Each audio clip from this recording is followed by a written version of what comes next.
Bapak Ibu yang kami hormati, perlu kami informasikan bahwa Zoom meeting untuk diskusi dan peluncuran buku hasil riset dan kajian perdana BS Center ini telah dibuka dari awal tadi acara kita mulai dan mungkin akan langsung masuk ke sesi diskusi vaksin COVID-19 dan arah pemulihan ekonomi Indonesia.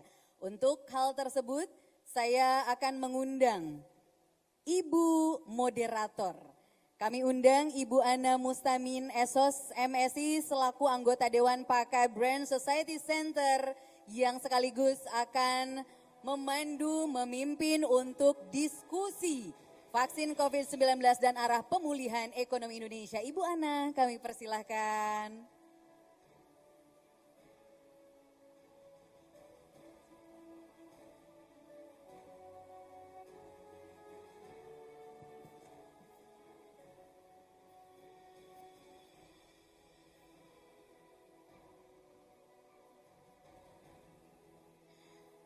Assalamualaikum warahmatullahi wabarakatuh.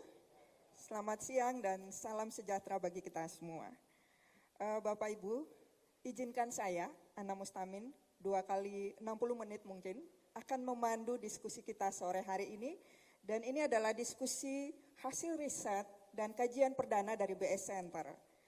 Tapi sebelum itu, saya ingin mempersilakan dulu Profesor Didin Damanhuri, sebagai Ketua Pelaksana sekaligus Ketua Dewan Pakar BS Center yang sudah diberikan amanah untuk memimpin BS Center ini dan menyampaikan sepatah dua kata dulu. Silakan Prof.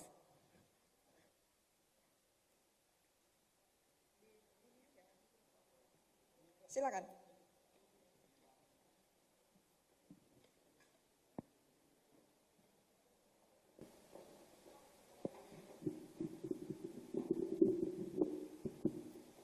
Bismillahirrahmanirrahim. Assalamualaikum warahmatullahi wabarakatuh. Yang terhormat Ketua MPR, Pak Bambang Susatyo, para anggota legislatif yang terhormat, Pak Rektor UI, Pak Ketua Umum BS Center, para hadirin sekalian, banyak tokoh di sini semuanya. Berikan kesempatan pada saya untuk membuat semacam pernyataan karena tadi statement dari Pak Ketua Umum maupun Pak pendiri BS Center disebut nama saya itu dengan pesan yang sangat berat sebenarnya. Disebut-sebut CSIS, kemudian Indef dan pesan-pesan tentang BS Center dari Pak Nanan tadi. Saya sebenarnya sederhana aja bahwa penerimaan saya kepada politisi sebenarnya. Saya ini Pak Prof Ari ya. Saya 40 tahun di dunia akademis gitu. Tiba-tiba ada politisi yang 2 orang politisi dari Golkar pula gitu. Terus terang saya waktu zaman bandel Pak tidak mau tanda tangan jadi anggota Golkar waktu zaman Orde Baru itu. Saya pernah ketua Dewan Mahasiswa dengan alasan tertentu saja. Tiba-tiba sekarang saya harus berkolaborasi kerjasama. Jadi saya menerima itu karena ada pernyataan bahwa lembaga ini akan tetap merupakan think tank independen dan tetap kritis, tapi ada pesan yang satu lagi, solutif dan humble gitu ya, santun gitu. Kebetulan soul saya juga sama, jadi itu pertama. Saya dengan Pak Bambang juga berinteraksi ketika jadi pengamat tahun 90-an, beliau wartawan, jadi saya kenal sudah lama sekali. Kemudian Pak Supit, kita sama-sama angkatan 78 yang pernah pernah dengan Pak Harto waktu itu ya, kita kritik ya Pak ya. Tahun 78 tuh kita membuat pernyataan bahwa sebaiknya tidak dipilih kembali, itu tahun 78. Itu yang pertama. Yang kedua, saya ingin center ini, walaupun ambisinya tadi besar dari para pendiri, adalah mengisi saja di antara BSB center yang lain, yang independen, kritis tadi itu, solutif tadi, menjadi bagian dari mencerdaskan kehidupan bangsa yang merupakan tujuan bernegara. Yaitu sekarang ini civil society kita belum terlalu kuat. Hoax sangat merajalela. Sehingga center ini ikut mengedukasi masyarakat menjadi lebih memiliki negaranya, tetapi dengan kritis, dengan tetap tidak perlu antagonis dengan negara. Jadi saya kira ini penting bahwa civil society kita harus kita perkuat. Yang kedua, indeks demokrasi kita nih Pak Habsyi, Pak anggota DPR sedang menurun sejak 2015. Kita disalib oleh Malaysia, sehingga kebangkitan civil society dengan center ini menjadi penting agar demokrasi kita indeksnya terbaik kembali di Asia Tenggara ini. Yang terakhir, mengapa saya menerima ini? Karena saya selama 40 tahun jadi akademisi, jadi riset, jadi pengamat, adalah selalu temanya adalah berbasis konstitusi. Jadi ikut mencerdaskan kehidupan bangsa, ikut memajukan kesejahteraan umum dan melindungi warga negara selalu. Jadi saya kira demikian, saya menerima itu, mudah-mudahan dengan kolaborasi dengan sejumlah pakar yang menerima jadi Dewan Pakar, saya ingin tambahkan perkenalan saya tadi adalah tim riset yang kebetulan 5 orang, tapi ada Profesor Arif Satria yang sekarang ada di Zoom, seorang political ecologist, seorang ahli ekologi politik, rektor IPB, anggota Dewan Pakar, kemudian Dr. ahli hukum Pak Hamdan Zulfa, Dr. Hamdan Zulfa SH adalah pakar bidang hukum, kemudian Pak Yandra Arkiman, seorang ahli teknologi 4.0, industri 4.0. Nanti akan riset bagaimana mempersiapkan Indonesia transformasi ke arah 4.0 dan 5.0. Kemudian ada Pak Irfan Raharjo, mohon berdiri.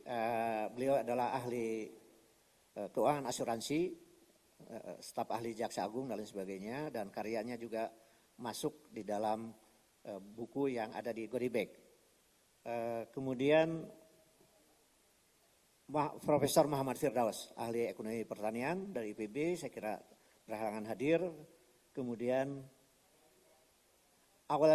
Pak Aulil Rizki, ahli ekonomi makro, hadir. Kemudian ada Racing Star, ekonom, Bima Yudhistira. Saya kira media sangat mengenalnya, ekonom. Siapa lagi? Pak Bu Wahyu Rahmanti, ya, ahli keuangan syariah. Kemudian Pak Amran Rajak tadi sudah Pak Dr. Alvan Alfian, political scientist, nanti akan memimpin riset tentang reformasi politik Indonesia ya saya kira. Kemudian Bu Laura tadi sudah disebut, beliau adalah masih sangat muda, ahli epidemiolog penyakit. Dari UNAIR ya, dari Surabaya. Pak Setia Lenggono, sosiolog, tadi hadir saya lihat, Setia Lenggono, Dr. Setia Lenggono, oke. Dan Pak Ohadillah, ahli kelautan, dan Ibu Ana Mustamin sendiri sebagai ahli komunikasi. Saya kira ada beberapa yang bergabung dan intinya adalah kita terbuka dengan para pakar untuk mengelaborasi berbagai masalah bangsa dan mencari solusinya. Demikian, terima kasih atas kesempatan untuk memberikan pernyataan ini. Dan selanjutnya kembali kepada Bu Ana ya. Ya, terima kasih Profesor Didin Damanhuri. Saya kira langsung di podium aja Pak, langsung di panggung aja. Prof. Didin Damanhuri adalah Ketua Dewan Pakar BS Center yang sekaligus memimpin riset perdana kali ini dengan beranggotakan Profesor Amran Razak, Dr. Laura, kemudian Pak Wali Rizky, dan juga Pak Bima.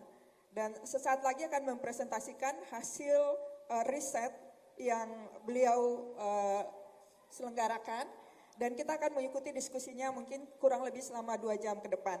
Oh ya, saya ingin menyampaikan bahwa diskusi ini bukan hanya berlangsung secara offline di sini, tapi juga online, ada di Zoom meeting, dan nanti akan tergabung bersama kita di Zoom Profesor Dr. Dwi Aris Tina Pulubuhu MA, Rektor Universitas Hasanuddin. Sudah tergabung ya, Profesor Dwi? Baik, saya persilakan untuk penanggap untuk maju ke depan, seorang ekonom yang juga kita kenal sebagai Rektor Universitas Hasanuddin. Kami persilakan Profesor Ari Kunchoro. Universitas Indonesia. Katanya tadi rektornya para menteri semua ya Pak. Dan yang kedua adalah Profesor, nah ini sudah tergabung juga ya, Profesor Dwi Aris. Saya sapa dulu, Prof, apa kabar Profesor Dwi? Baik, bisa mendengarkan kami dengan jelas?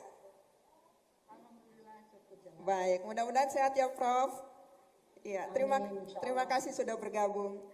Kemudian saya persilakan Profesor Abdul Hadi, seorang budayawan yang juga adalah dosen dari Universitas Paramadina. Silakan.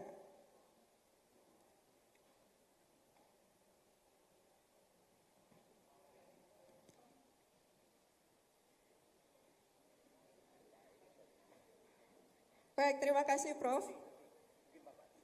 Oke.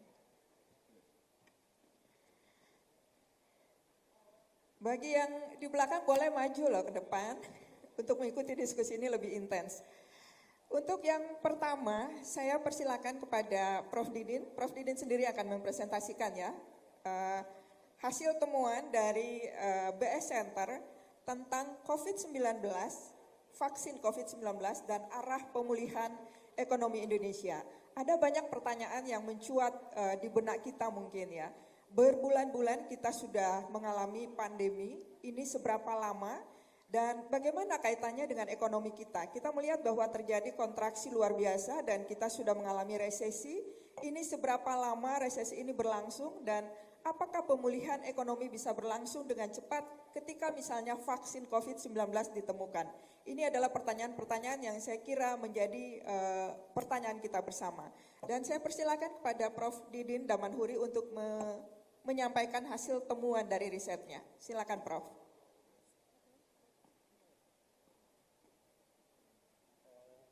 Bisa dibantu ya presentasi beliau, silakan.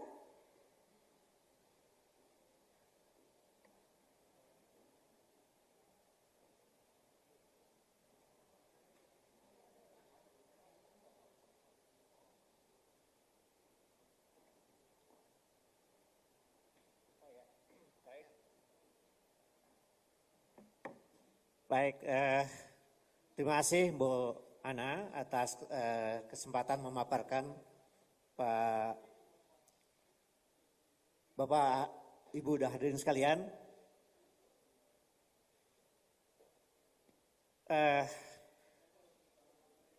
Topik yang dipilih sebagai riset pertama BS Center ini tentang vaksin COVID-19 dan arah pemulihan ekonomi Indonesia adalah bukan tanpa sengaja, karena memang pertanyaan kajiannya dalam konteks Indonesia yang sekarang menghadapi pancaroba akibat dari COVID yang sudah berlangsung sekitar lebih dari 8 bulan ini, banyak pertanyaan tentang vaksin.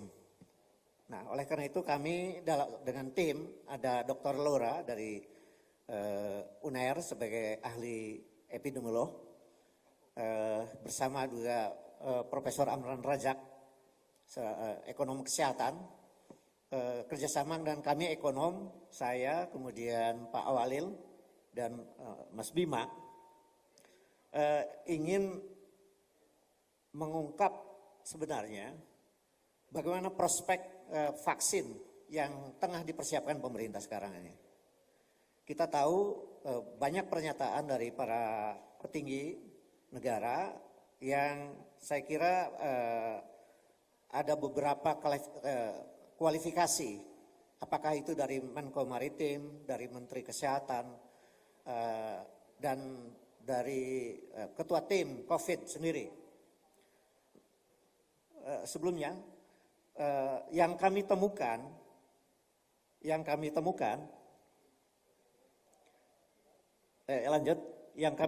bahwa baik merupakan pernyataan dari WHO maupun para ahli, sebenarnya termasuk juga tim yang diketuai anggotanya adalah dari Fakultas Kedokteran Universitas Padjadjaran, mengatakan bahwa secara klinis sebenarnya walaupun banyak yang optimis termasuk Pak Menko bahwa vaksinasi akan dilakukan sekitar bahkan November, akhir tahun, awal tahun. Tetapi kalau diagregasi dari para ahli internasional maupun nasional, ini saya kira studinya Dr. Lora, bahwa paling cepat sebenarnya aman dan memperoleh izin edar dari WHO itu paling cepat tengah tahun sampai akhir tahun depan. Nah, sementara pernyataan dari Ketua Tim Universitas Padjadjaran mengatakan bahwa apakah itu adalah vaksin merah putih atau vaksin dari Sinovac yang diuji cobakan, dan kemudian ada beberapa vaksin dari beberapa universitas lain di Indonesia, pada akhirnya yang bisa kita simpulkan bahwa normal baru yang akan bisa imunitas akibat vaksin buatan itu sekitar 2 tahun. Bahkan yang lebih hati-hati lagi sebenarnya 4 tahun. Gitu. Nah, pertanyaan atau para ahli yang menyimpulkan tentang vaksinasi yang nanti bisa berdampak terhadap arah perekonomian Indonesia ini sangat penting saya kira. Itu yang pertama. Yang kedua adalah bahwa dalam perspektif pembiayaan, Prof. Ari, tentu beliau adalah banyak menulis tentang perekonomian makro maupun vaksin sendiri.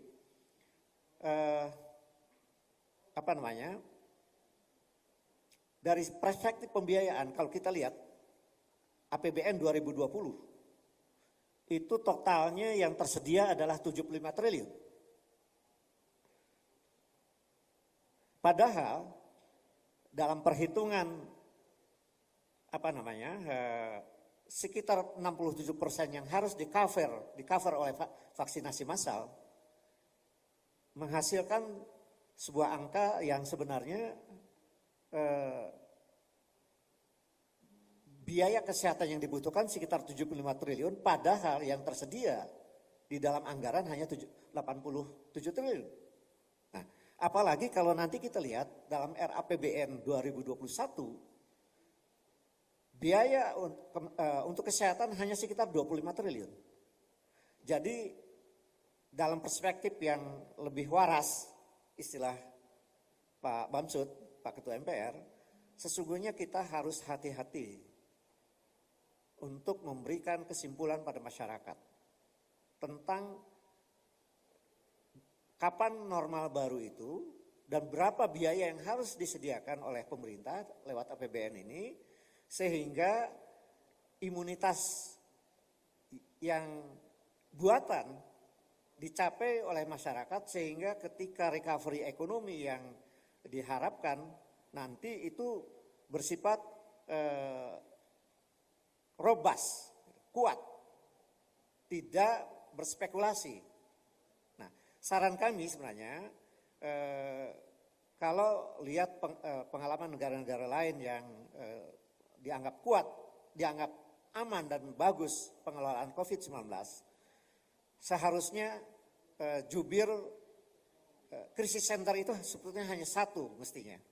Kita terlalu banyak pernyataan-pernyataan dari para pejabat yang terkadang tidak saling terkoordinasi dengan baik. Kami sarankan sebenarnya, apakah itu kapan normal baru akibat dari imunitas buatan dengan vaksinasi, sehingga recovery ekonomi yang menjadi konsensus di kalangan para ekonom itu bisa dilakukan juga lebih lebih firm, lebih yakin, dan masyarakat dengan sosialisasi yang baik itu lebih punya kesediaan untuk berkorban, tapi sekaligus kesediaan untuk mensupport upaya-upaya pemerintah ini. Itu saya kira pernyataan kami mengenai vaksinasi yang sangat penting. Dan sekali lagi nanti kita akan temukan dalam temuan kami di dalam riset ini bahwa pembiayaan yang dialokasikan oleh APBN untuk khususnya 2021 yang memang akan menjadi undang-undang nanti itu tidak cukup untuk mengcover rencana vaksinasi yang merupakan prasyarat terjadinya imunitas buatan. Di samping ada upaya-upaya yang bersifat imunitas alami, apa yang disebut dengan imunitas alami yang memang bisa juga dari berbagai ikhtiar seperti yang dikatakan Pak Nanan tadi. Kemudian yang kedua, kami mencoba dari sisi vaksinasi ini dengan data-data yang kami kumpulkan, kami melakukan memang ini banyak kritik kalangan ekonom, yaitu perhitungan dengan vaksinasi asumsi yang relatif optimis sekitar 60% suksesnya. Itu kami melakukan satu semacam perhitungan pakai apa yang disebut dengan secara teknis di kalangan ekonomi, itu model Cobb-Douglas. Ini banyak kelemahan, tetapi kami pakai hanya karena pertimbangan-pertimbangan yang ini memudahkan perhitungan. Jadi model ini menghitung berapa tingkat vaksinasi yang diyakini relatif berhasil. Kemudian setelah itu dihitung nanti yang lain dianggap given gitu. Anggap saja RAPBN 2021 itu adalah juga belum berubah. Kemudian dihitung berapa produktivitas masyarakat, berapa konsumsi dan lain sebagainya, menghasilkan sebuah perhitungan tentang optimisme pencapaian pertumbuhan ekonomi atau best untuk pertama kami hitung sampai 2030 itu menghasilkan best skenario 2030 dengan tingkat pertumbuhan kira-kira sebelumnya ya.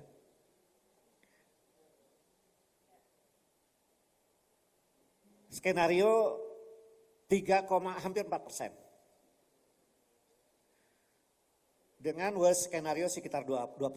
Nah, sementara untuk 2021 tahun depan dengan dianggap yang lain itu given kecuali produktivitas masyarakat, konsumsi, daya beli dan sebagainya, maka menghasilkan best skenario sekitar 2,4% dan worst skenario 1,29. Apa yang maksud dengan worst skenario?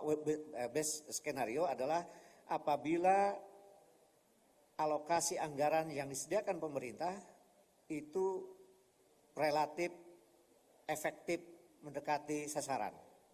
Kalau worst skenario, kalau terjadi kebocoran, apakah korupsi, apakah dan lain sebagainya, maka akan memungkinkan tingkat pertumbuhan yang rendah, itu kira-kira.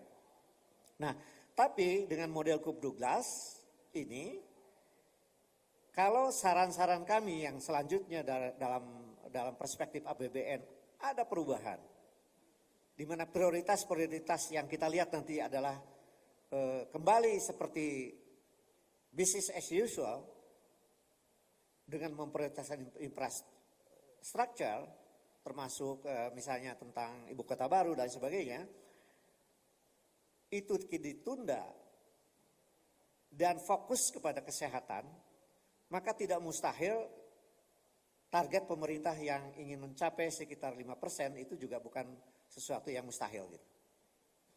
Tetapi saran kami bahwa APBN 2021 itu mengalami perubahan, mengalami perbaikan, mengalami revisi agar skenario, agar realokasi dari infrastruktur yang terlalu besar dan sepertinya itu seperti COVID-nya sudah selesai, itu ditunda dan direalokasikan kepada pembiayaan untuk kesehatan, bantuan sosial, dan UMKM.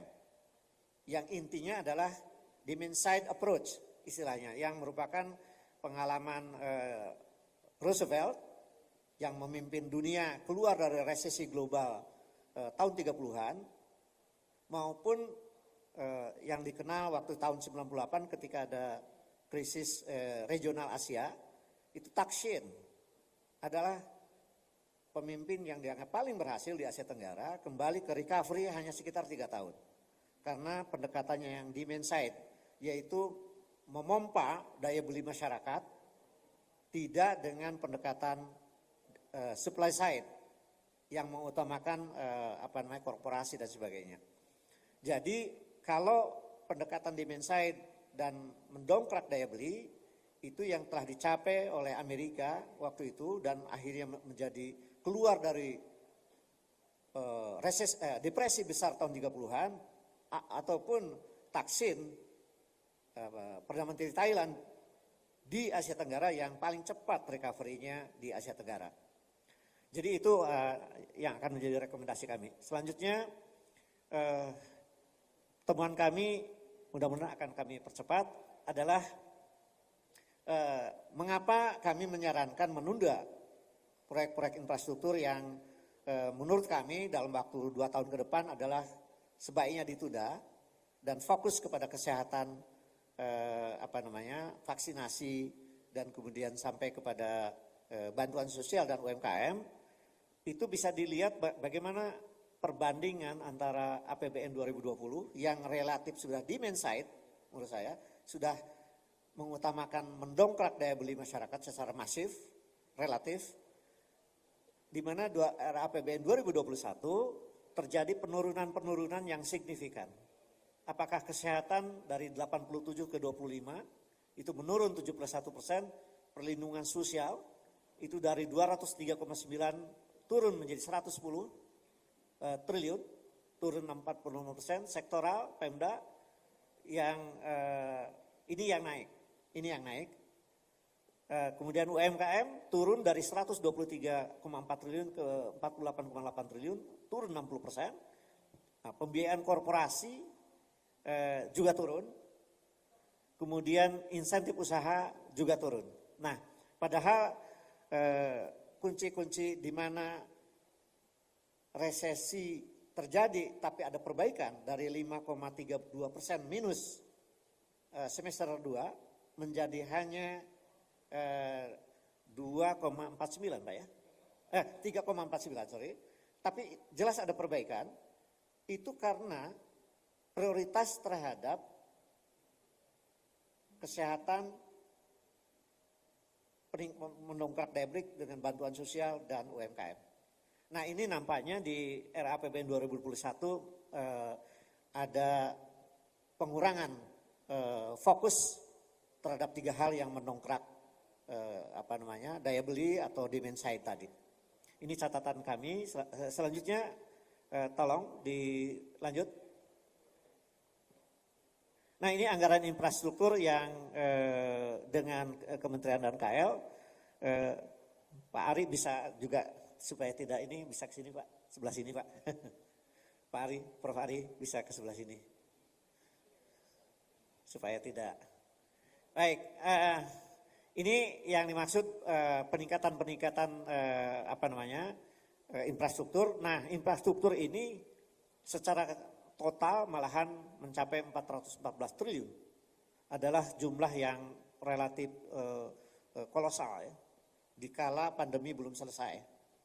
Walaupun spesifik PU-nya adalah 149, tapi keseluruhan infrastruktur ini 412 triliun. Nah, dengan demikian saran kami nanti adalah perubahan fokus ini karena memang pandemi atau vaksinasi juga lebih realistis dalam 2 tahun ke depan. Lanjut.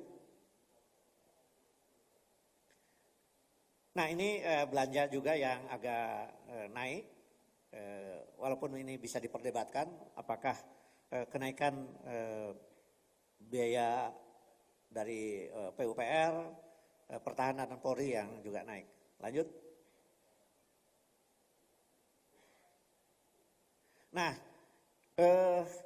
ada temuan kami bahwa walaupun pendekatan sudah tepat 2020 ini yang di Minsaid tadi dan telah juga membuktikan resesinya tidak terlalu dalam, sekitar 3,4%, 3,49% itu, tetapi ternyata ini juga belum optimal untuk 2020 ini. Yang ini menjadi bekal untuk 2021. Apa itu? Yaitu penyaluran bantuan kepada UMKM yang relatif besar, sekitar 120, itu menurut kami pendekatan perbankan kepada UMKM tidak terlalu tepat. Karena sensitivity perbankan untuk menyalurkan pada UMKM biasanya terlalu melihat UMKM yang high risk gitu. Nah, sehingga memang kemudian realisasinya rendah. Nah, saran kami yang lebih tepat penyaluran UMKM itu adalah kepada koperasi. Karena mereka lebih tahu tentang watak dan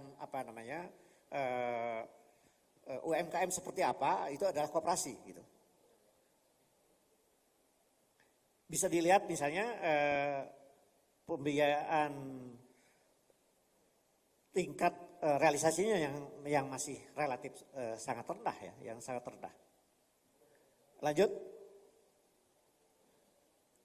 Nah, ini catatan yang juga bisa bagaimana pemerintah bisa mencapai 5% nanti 2021 adalah memperhatikan potensi-potensi moral hazard. Antara lain yang relatif sudah terselesaikan sebagian adalah kartu prakerja. Itu relatif sudah sebagian bisa diselesaikan, tetapi ada misalnya anggaran-anggaran untuk menjelang event pilkada, yang sekarang ini pilkada serentak di sekian ratus daerah. Itu relatif banyak penyalahgunaan kami temukan di beberapa daerah, dan itu bisa terungkap oleh media dari daerah-daerah lain adalah bagaimana dana untuk desa dan untuk bantuan sosial ini dimanfaatkan oleh kontestan tertentu. Nah, ini saya kira berpotensi untuk menjadi kontraproduktif juga. Nah, oleh karena itu ini pengawasan, saya kira pengawasan dari yang akan kami sarankan. Kemudian dalam kaitan stimulus insentif korporasi, di mana penurunan PPh badan itu tidak diikuti oleh konsistensinya bagaimana korporasi itu mencegah PHK maupun mencegah terpaksa merumahkan para pekerja atau buruh, tapi tanpa diberikan upah. Dan ini kasusnya banyak sekali. Jadi sekarang ini kalau Pak Ketua MPR mengatakan sekitar 10-12 juta, ada catatan kami sebenarnya bahwa yang 54 juta karyawan swasta sekarang ini total, pertama yang harus diketahui menurut penelitian 50% itu outsourcing. Dari karyawan swasta ini outsourcing. Dan umumnya di kala pandemi yang outsourcing ini adalah relatif rawan untuk di PHK atau dirumahkan tanpa diberikan upah. Nah, jadi saya kira ini Kementerian Tenaga Kerja akan harus lebih mengawasi lagi bagaimana insentif korporasi ini dengan penurunan tarif PPh badan untuk konsisten menjaga dari PHK massal dan memberikan atau dirumahkan tapi tetap dengan memberikan upah yang selayaknya. Oleh karena itu kami sarankan bahwa BPK, KPK maupun Kejaksaan ikut mendorong pengawasan bersama dengan masyarakat, termasuk media. Lanjut.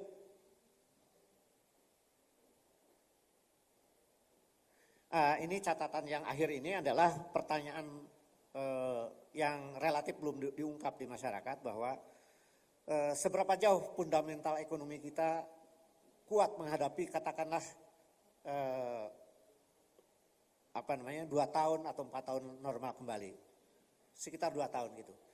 Kami mencatat bahwa sebenarnya fundamental ekonomi itu sering disederhanakan kalau sekarang ini seolah-olah hanya stabilitas ekonomi makro, apakah itu inflasi, kurs, ataukah pengangguran gitu.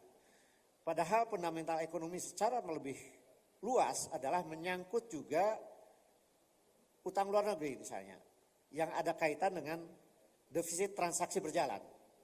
Ini saya kira agak kurang diungkap. Kami mencatat bahwa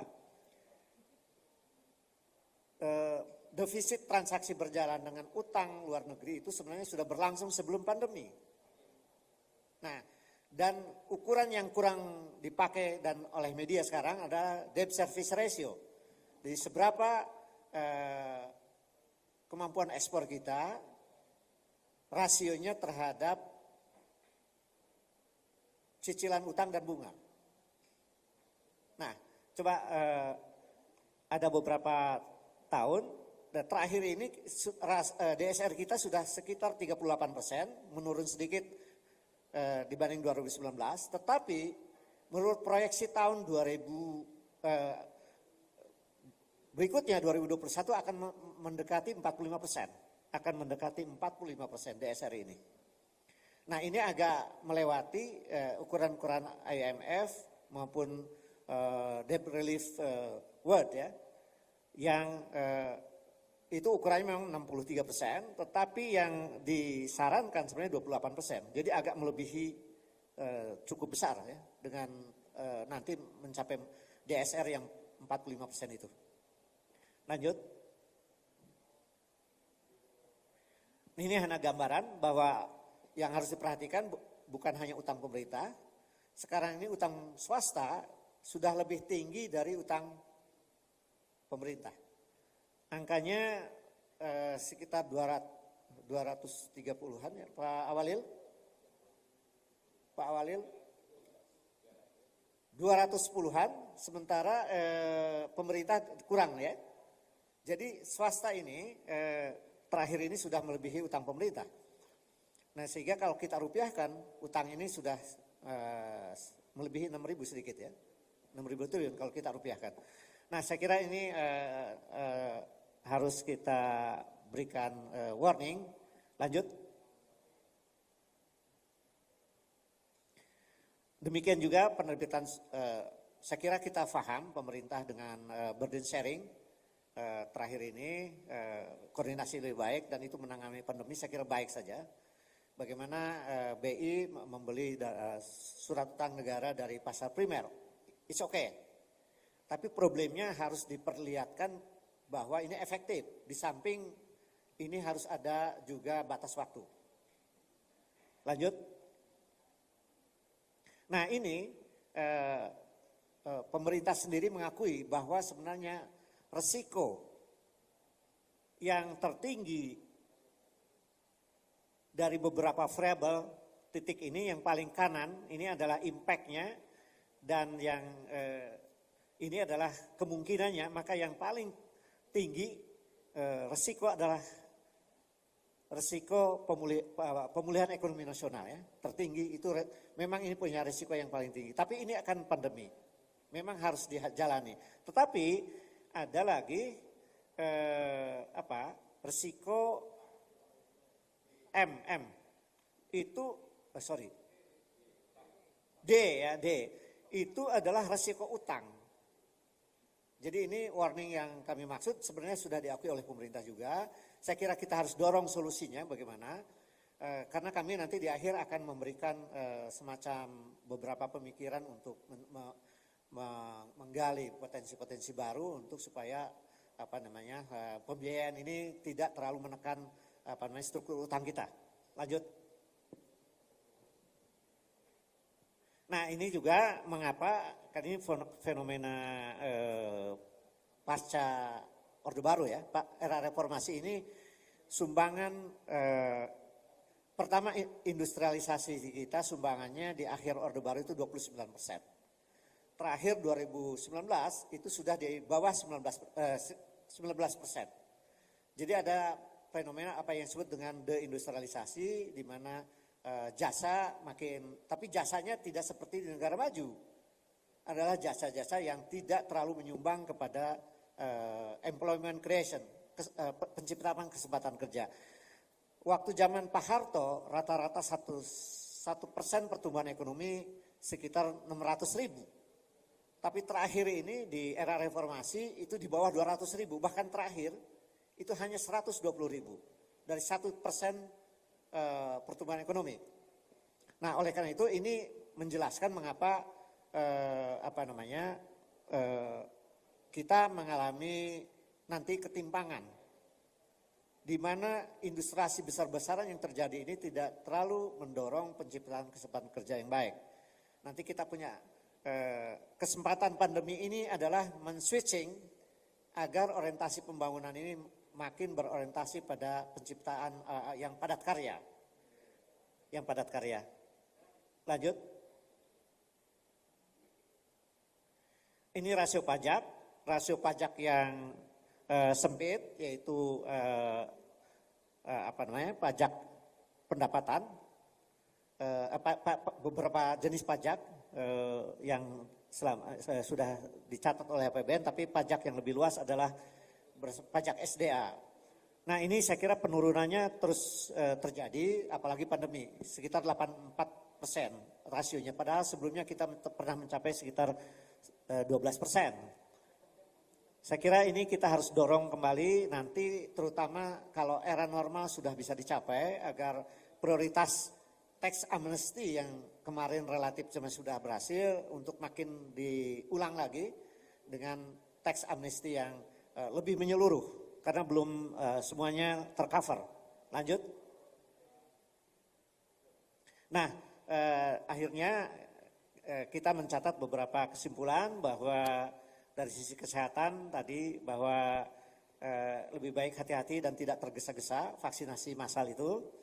Kemudian tentu saja kita harus mengikuti standar uji klinis yang dianjurkan WHO dan kita menyarankan bahwa prioritas vaksinasi ini bukan hanya yang sudah dicatat oleh pemerintah tapi diperluas kepada kelompok rentan dan yakni para lansia.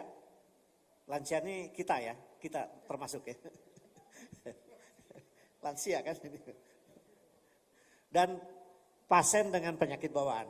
Ini saya kira harus menjadi prioritas, bukan hanya yang disebut Dr. Laura atau Pak Amran. Sekarang ini kan yang diprioritaskan rencana pemerintah adalah 2 ya. Di samping tenaga kesehatan dan sebagainya. Nah, kita menambah saran untuk kelompok rentan, yaitu para lansia dan pasien penyakit bawaan. Kemudian kerjasama dengan negara lain adalah saya kira sangat diapresiasi, tapi jangan lupa semua negara sekarang butuh vaksin. Di persaingan negara memperoleh vaksin itu juga menjadi faktor di mana Indonesia juga berlomba untuk memperoleh vaksin yang terbaik. Tapi yang kita ingatkan bahwa vaksin produksi nasional juga harus menjadi rencana. Kemandirian di dalam vaksin ini harus menjadi rencana yang serius demi perekonomian nasional. Kemudian hasil estimasi model Komdolgas dari kami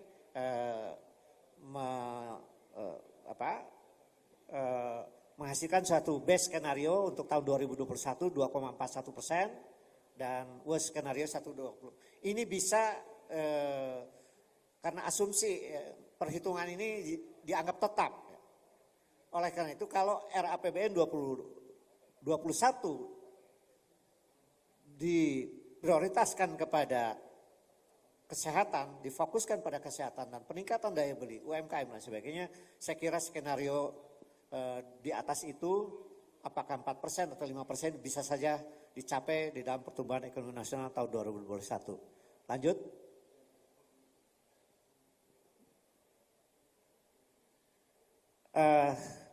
Tadi kita sudah juga melihat bahwa bahwa situasi fiskal dan moneter sebelum COVID-19 sebenarnya kita sudah mengalami kekurang sehatan gitu ya. Pandemi ini adalah makin membuat kurang sehat. Oleh karena itu saya kira harus ada pendekatan baru di dalam pengelolaan APBN. Moneter maupun fiskal maupun moneter ke pasca normal nanti agar Indonesia mempunyai fiscal sustainability atau keberlanjutan fiskal yang lebih sehat, anggaran yang lebih sehat dan moneter yang lebih sehat ke depan. Nah, burden sharing Bank Indonesia dengan pemerintah itu diapresiasi. Ini adalah satu langkah yang sebenarnya baik menghadapi pandemi, tapi harus cermat. Dan ada batasan waktu. Jangan sampai kita kapan? Sampai 2024? Kalau saran kami harus sangat, undang-undangnya pun mengatakan harus ada batas waktu. Lanjut. Nah jadi rekomendasi kami adalah vaksinasi massal sebaiknya hati-hati dan menunggu dengan cermat dan mengindahkan lembaga-lembaga internasional seperti WHO, uji klinis yang tuntas, kemudian vaksinasi itu juga setelah mengalami izin edar, dan kemudian kami menambahkan satu prioritas kepada mereka bukan hanya dua kategori itu, tapi juga seperti kelompok umur lain, usia lanjut. Kemudian orang yang mempunyai penyakit bawaan dan sebagainya. Kemudian koordinasi pemerintah pusat dan daerah itu harus semakin diperbaiki agar percepatan penyerapan anggaran makin baik. Di 2020 ini masih kami anggap masih belum terlalu tinggi daya serap penyerapannya. Kemudian penyimpangan atau moral hazard di dalam pelaksanaan anggaran pemulihan ekonomi nasional hendaknya dilakukan secara preventif oleh lembaga-lembaga penegak hukum. Kemudian proyek infrastruktur yang sebaiknya ditunda dan fokus kepada penanganan kesehatan dan peningkatan daya beli termasuk UMKM. Diperlukan penyusunan APBN yang lebih kedepannya mengoreksi agar bagaimana struktur utang kita tidak terlalu menjadi beban yang sekarang ini semakin tinggi. DSR sudah mendekati ke 45%. Kemudian ini saran kami untuk menggali potensi pembiayaan adalah dengan adanya Perpu, perubahan undang-undang lalu lintas devisa, karena potensi hasil ekspor yang disimpan di luar negeri diperkirakan ada 150 billion US dollar. Kalau ada Perpu saya kira ini bisa ditarik pada sistem perbankan nasional dan akan sangat signifikan baik untuk membantu UMKM dan lain sebagainya di perekonomian nasional. Dan kami menyarankan sebenarnya dorongan untuk tumbuh di atas 3%. Yaitu dengan merevisi RAPBN 2021. Demikian, terima kasih atas perhatian Bapak Ibu sekalian. Wassalamualaikum warahmatullahi wabarakatuh. Waalaikumsalam warahmatullahi wabarakatuh. Satu, dua, oke. Terima kasih Prof. Didin. Tadi sudah mewakili tim periset dari BS Center, sudah menyampaikan ke kita semua temuan tentang bagaimana vaksin COVID-19 dan arah pemulihan ekonomi Indonesia. Dan tadi kita melihat beberapa kesimpulan dan rekomendasi yang disampaikan kepada kita semua. vaksin ini ternyata masih memerlukan waktu, saya kira. Dan seperti yang disampaikan oleh Prof. Didin, paling tidak 2 tahun dan mungkin paling aman 4 tahun ya Prof.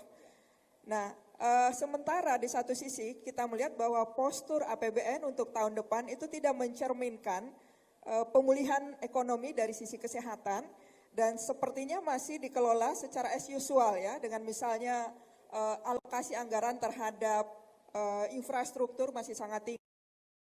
Itu lebih dialokasikan untuk pemulihan ekonomi, dalam hal ini mungkin lebih ke masalah bantuan UMKM, kemudian juga terkait dengan vaksinasi ya, pengadaan vaksinasi yang sebetulnya tidak tercermin dalam postur APBN kita. Nah, persoalan hari ini yang kita hadapi ini sebetulnya implikasinya sangat luas, bukan hanya dari sisi ekonomi, tapi juga dari sisi sosial, juga dari sisi budaya saya kira. Dan sore ini kita akan mencoba membedah itu dari 3 perspektif. Yang pertama adalah perspektif ekonomi sendiri dan saya mempersilakan kepada Profesor Ari Kunchoro untuk menanggapi ini sebagai seorang ekonom. Dan nanti akan disusul oleh Profesor Duya sebagai seorang sosiolog dan selanjutnya adalah perspektif dari sisi budaya. Silakan Prof. Ya, terima kasih. Jadi kalau kita lihat COVID ini sebenarnya sesuatu yang kompleks ya, yang sebenarnya ilmunya sudah ada di tahun 70-an, tapi kita baru tahu sekarang. Ternyata kalau kita takut sama setan, kita digangguin setan. Jadi kuncinya supaya nggak takut sama setan, kita jangan takut, ya sholat ya semacam. Jadi ini adalah COVID, ya. COVID mempengaruhi persepsi kesehatan. Nah ini menakutkan. Jadi apapun tingkah lakunya, apakah dia itu UMKM, apakah itu konsumen biasa, ini akan mempengaruhi pola konsumsinya. Ya. Nah, kalau misalnya ada orang yang sedikit punya rezeki, kelas menengah atas, ya, itu biasanya dia itu jalan-jalan paling enggak ke puncak. Nah, kalau dia punya rezeki lebih banyak, dia akan ke Jogja. Nah, inilah yang memutar perekonomian Indonesia sebenarnya sejak tahun 2015 setelah bonanza komoditi habis. Kenapa? Orang Indonesia itu sebenarnya tidak bisa lagi digolongkan sebagai negara miskin, tapi negara berpendapatan menengah atas. Kenapa? 141 juta dari 200 kira-kira 270 juta penduduk itu adalah kelas menengah. Jadi sudah mampu makan di McDonald, mampu jalan-jalan, ya, bisa nginap di hotel bintang 3, ya, dan bisa juga sekali-sekali ke luar negeri. Ya. Nah ini tidak terjadi. Kenapa? Takut semua. Ada di rumah. Jadi UMKM, misalnya di Klaten ya, itu ada tas perempuan batik Prasojo namanya ya, itu sekarang sepi. Kenapa? Orangnya nongkrong di Jakarta. Kenapa? Takut. Lalu dikatakan, oh kami beri diskon hotelnya. Hotelnya ada protokol kesehatan enggak? Takut. Itulah yang terjadi di Indonesia. Jadi kalau kita lihat dana pihak ketiga di perbankan itu untuk yang punya rekening 2 miliar ya, yang nilai 2 miliar itu naik kurang lebih 14%. Ya. Jadi mereka itu nyimpen. Nah ini ada kata-kata yang harus dimodifikasi. Hemat pangkal kaya, bukan hemat pangkal resesi. Makanya kikir dimurkai oleh Allah. Kenapa? Karena kikir tidak memutar perekonomian. Hemat boleh, kikir tidak boleh.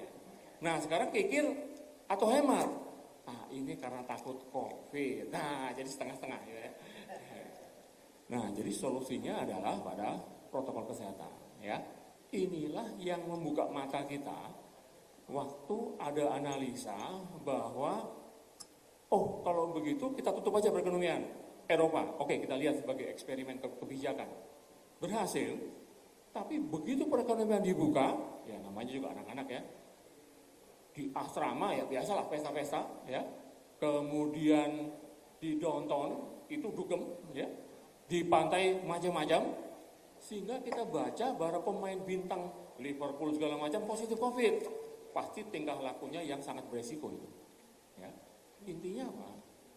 Kalau kita tetapkan lockdown, manusia sebagai makhluk sosial, itu pasti kalau dibuka, pasti kembali lagi. Jadi apa solusinya? Ini dia. 3L. Kenapa? Vaksinnya belum ada. Jadi kita harus punya second line of defense. Vaksinnya kapan? Oh, 2021. Oh, nanti ada apa-apa lagi kan? Jadi yang kita bisa lakukan adalah yang kita punya sekarang. Dan ini kelihatannya cukup berhasil ya kemarin. Waktu ada penurunan di bawah 4.000. Agak disiplin ya. Tapi kemudian kan ada libur panjang tuh. Ya, naik sedikit. Tapi kalau kita lihat nanti itu bisa diturunkan karena disiplin akibat koordinasi pemerintah pusat dan kota daerah, itu menunjukkan kita punya solusi. Kenapa? Karena sekarang kenaikan kasus positif itu benar-benar dimonitor oleh kelas menengah. Ini saya pergi enggak? Saya pergi ke mall enggak? Ya. Dan kalau dana dari luar negeri itu juga sama. Begitu dilihat Indonesia berprestasi, wah ini Indonesia lumayan juga. Sementara Eropa segala macam kalang kabut ya, malah mau second lockdown, maka dana masuk. Makanya rupiah tiba-tiba ujuk-ujuk ya, dari 14.700 menjadi 14.090. Kenapa? Indonesia lumayan ya. Jadi bukannya hebat banget ya. Jadi mungkin kita itu secara relatif oke, ya. Jadi ada satu kelas ya. Nah, dulu kan dapat A bagus. Ini mungkin kita B minus. Tapi yang lain D nah, ya kita lumayan. Nah, itu jadi relativitas ya. Jadi di sini kita melihat ya bahwa ada komponen Indonesia, komponen bangsa, yaitu kelas menengah atas yang sebenarnya bisa jadikan solusi. Kita appeal patriotismenya. Misalnya kalau nanti ada vaksin, ya, jadi sampean jangan mau gratis. Oh, tapi saya nggak mau mahal. Nah, itu urusan pemerintah. Pemerintah bisa menyatakan bahwa vaksin adalah public good. Ya, mungkin BPKP bisa melihat struktur cost-nya. Oh segini, ya tambah biaya transportasi sedikit lah, ya, oke ya. Nah, tetapi yang untuk prioritas, misalnya tenaga kesehatan, pekerja-pekerja di kantong-kantong industri, UMKM mungkin gratis. Kenapa? Karena mereka juga sekarang takut juga. Nah, karena takut, mereka ikut-ikutan nabung.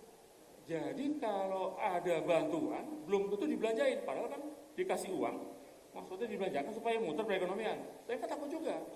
Ditambah lagi angka PHK. Jadi ini seperti muter-muter. Karena PHK tinggi, mereka takut membelanjakan. Karena mereka takut membelanjakan, perusahaan tidak bisa dapat penerimaan, maka terjadi PHK. Jadi harus diputus lingkaran ini. Nah, itulah sebabnya tadi adalah fungsi bansos untuk UMKM, ya. Karena UMKM itu perlu dibantu, tapi kalau hanya dibantu, tidak ada permintaan, tidak ada orang yang jalan-jalan ke Jawa Tengah segala macam, itu akan berhenti. Jadi kombinasi antara ekspektasi kelas menengah, COVID, bantuan sosial dari pemerintah kepada UMKM produktif, dan bansos juga kepada orang-orang yang terdampak PHK, itu menjadi penting. Nah, tetapi susahnya apa? Ini kayak ngatur kesebelasan Real Madrid. Apa? Waduh, atau Liverpool. Liverpool itu 30 tahun tidak pernah juara. Kenapa? Sebab mereka membeli pemain mahal ya. Pemain mahal itu pasti susah diatur. Harus Klopp, Jurgen Klopp. Namanya juga Klopp kan, Klopp semua itu. Nah, jadi ini sekarang kan dulu mulai masih belajar, sekarang sudah mulai kelihatan ya. Kalau kesebelasan itu sudah mulai berpola, ya. Inilah yang harus diamati oleh DPR dan MPR, menjaga pola ini, ya. Kita harus melihatnya ini sebagai satu kesempatan sebenarnya, sebagai usaha untuk memperkuat perekonomian dalam negeri. Misalnya vaksin tadi, ya. Katakanlah APBN untuk kesehatan, vaksin. Pabriknya dalam negeri nggak? Kalau pabriknya dalam negeri, bahan bakunya impor nggak? Ya. Kalau bahan bakunya nggak diimpor, alat kesehatannya impor nggak? Nah, bukan berarti anti impor, bukan. Ya, sebagian memang harus. Tapi kalau seandainya industri kesehatan dalam negeri itu domestik kontennya bisa dinaikkan, ini mempunyai multiplier yang besar. Ya, nah, kemudian tadi infrastruktur. Infrastrukturnya apa dulu? Oh, ini untuk memperbaiki irigasi, untuk memperbaiki jalan desa, dan untuk memperbaiki tempat pelelangan ikan, kemudian pasar, ya, dan juga sekolah-sekolah. Nah, itu akan berputar sebagai multiplier. Kenapa? Pemborongnya pasti lain-lain kan? Nah, kalau pemborongnya lain-lain, itu pasti muter lokal, hampir pastilah, ya. Apakah ada nanti ada tegel yang diimpor? Nah, itu pasti ada. Tapi kalau kita fokus pada yang kayak pedesaan ini, insya Allah multipliernya besar. Nah, ini jalan, UMKM jalan, ya. Nanti dia pelan-pelan, dia tidak akan terlalu membutuhkan bansos. Sebab apa? Sudah jalan. Nah, ini berarti yang tadi itu bisa dikerahkan untuk yang kesehatan, ya. Terutama kita juga nggak tahu ini COVID-nya kayak apa. Mungkin bermutasi. Jadi harus ada dana riset untuk jaga-jaga. Pertama, riset untuk perilaku sosial, Pak, ya. Itu orang itu kok dikasih tahu pakai masker kok nggak mau-mau gitu ya. Nah, apakah ada cara? Kemudian perilaku sifatnya kesehatan. Kenapa sudah dikasih tahu mencuci tangan itu baik kok nggak mau? Ya. Kemudian riset yang sifatnya adalah pengembangan vaksin. Jadi kalau melihat seperti ini merupakan potensi bagi Indonesia untuk memperkuat perekonomian negeri. Kenapa? Nah, kita harus pintar membaca tanda-tanda zaman. Ya.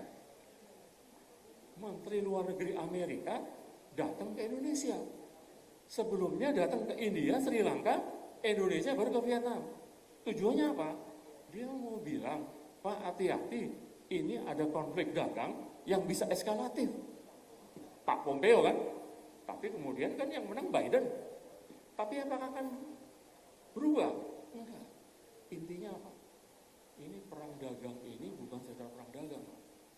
Ini perebutan hegemoni. Superpower itu kalau ya kayak pembalap Formula 1, begitu dia disepion dulu, kok ada yang mau nyusul saya? Oh, dia begini-gini. Kalau perlu tikungan dia pepet keluar yang satu lagi. Nah, artinya apa? Dunia ini sudah terlanjur ada namanya globalisasi, ya, segala macam. Nah, tapi kalau eskalasinya perang dagang aja ya, tidak usah eskalasi yang macam-macam ya, itu sudah menurunkan ekspor. Nah, jadi untuk sementara ekspor ya mungkin ya terbatas komoditi, susah yang lain.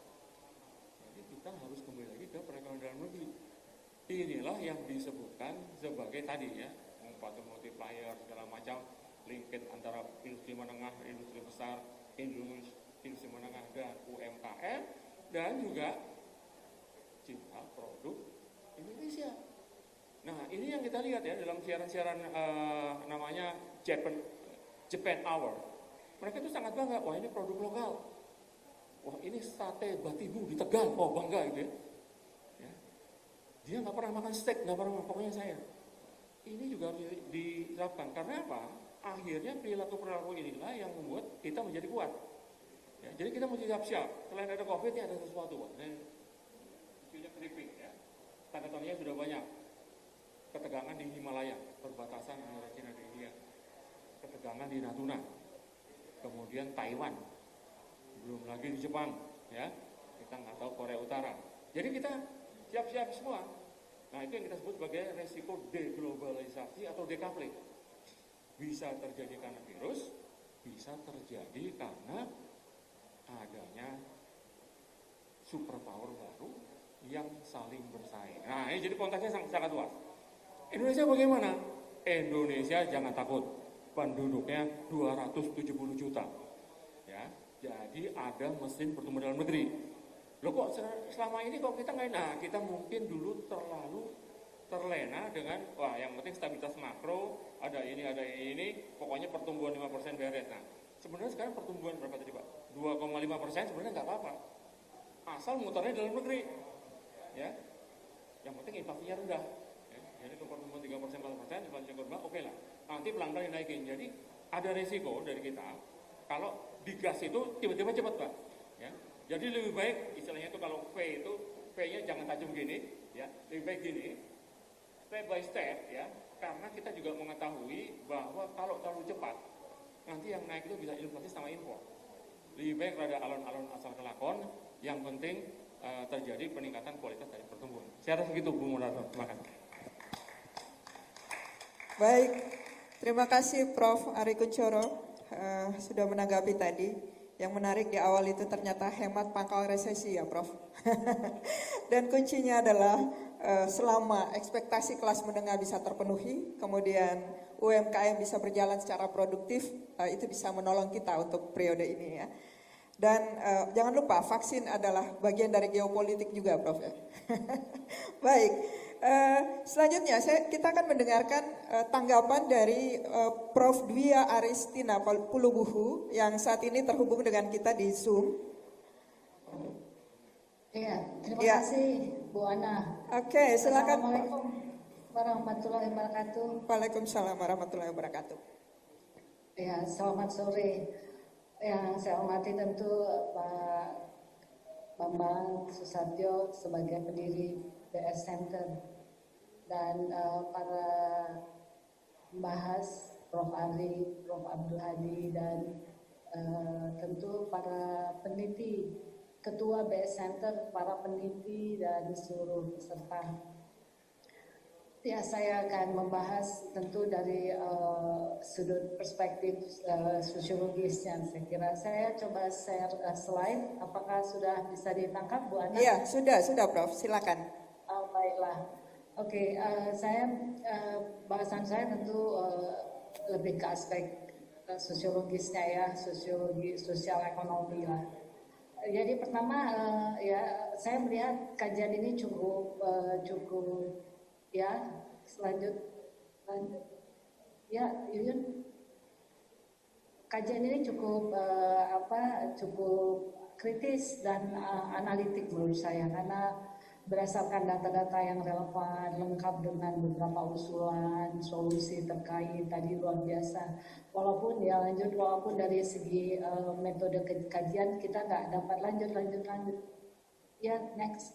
Metode kajian saya nggak bisa dapat kejelasannya, tapi nggak apa-apa, saya percaya karena ini para peneliti nih, Prof. Didin, Prof. Amran, Bu Dr. Laura, dan lain-lain nih, para peneliti handal semua, tentu dari metode kajian akan telah sangat baik. Lanjut lagi, yang paling menarik di sini dari kajian ini ada kritik pemulihan sektor ekonomi yang sangat baik ya. Sehingga kita dapatkan gambaran utuh bagaimana tentang pengadaan vaksin yang masih simpang siur, apakah mau pakai yang dari Cina, apakah bagaimana pengadaan dengan Kimia Farma dan KB Farma yang dibatalkan dan seterusnya. Dan yang paling penting di sini saya lihat ada kajian mengingatkan pasca vaksinasi massal itu bahwa kita nggak boleh berlega-lega ya, karena butuh waktu paling sedikit 2 tahun untuk kembali normal, sehingga protokol kesehatan harus dijaga. Ini menarik sekali, dan termasuk ada kritik terhadap komitmen pemerintah dalam menangani COVID. Namun menurut saya akan lebih menarik kalau kajian ini bisa lebih dalam, misalnya melihat isu sosial, misalnya vaksin hesitance, ya, keraguan-raguan dari masyarakat terhadap vaksin ini. Jangan sampai nanti anggaran sudah cukup besar, triliunan disiapkan untuk vaksin, kemudian terjadi vaksin hesitance, keraguan-raguan masyarakat terhadap vaksin. Misalnya kan kita pernah mengalami misalnya yang penyakit gondok, campak, rubella, kemarin penolakan vaksin karena dipandang dapat menimbulkan gejala autis. Itu saya kira perlu menjadi perhatian, dan yang paling penting menurut saya yang harus dikritisi adalah bagaimana persepsi publik tentang vaksin itu sendiri. banyak contoh penyakit di mana vaksin dan obat-obatan sudah ditemukan tersedia, tapi penyakit itu tidak tuntas. Misalnya TB misalnya. TB sampai sekarang masih menjadi masalah kita, padahal obat vaksin sudah ada. Karena ada perbedaan persepsi publik tentang vaksin kan, atau perbedaan persepsi publik tentang COVID-19 ini. Jangan-jangan mereka mengatakan, itu kalau di Makassar dia bilang, biasa aja itu penyakit pilek, tidak akan mematikan gitu ya. Itu hanya orang kaya aja yang takut dengan pilek, batuk. Dan sampai ini harus analisa risiko yang harus dipahami juga menurut saya. Sehingga apalagi belum ada studi yang dalam yang menunjukkan keampuhan dari suatu vaksin yang akan diintroduce ke populasi kan. Ini perlu perhatian yang serius menurut saya untuk dampak jangka panjang.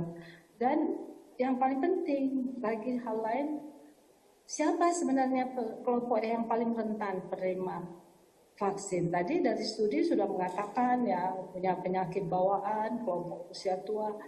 Tapi apakah itu? Kita perlu studi lanjut, perlu ada studi tentang risk community. Siapa komunitas yang paling beresiko, yang bisa rentan? Kalau harus dilihat, paling tidak kan ada kelompok miskin ya.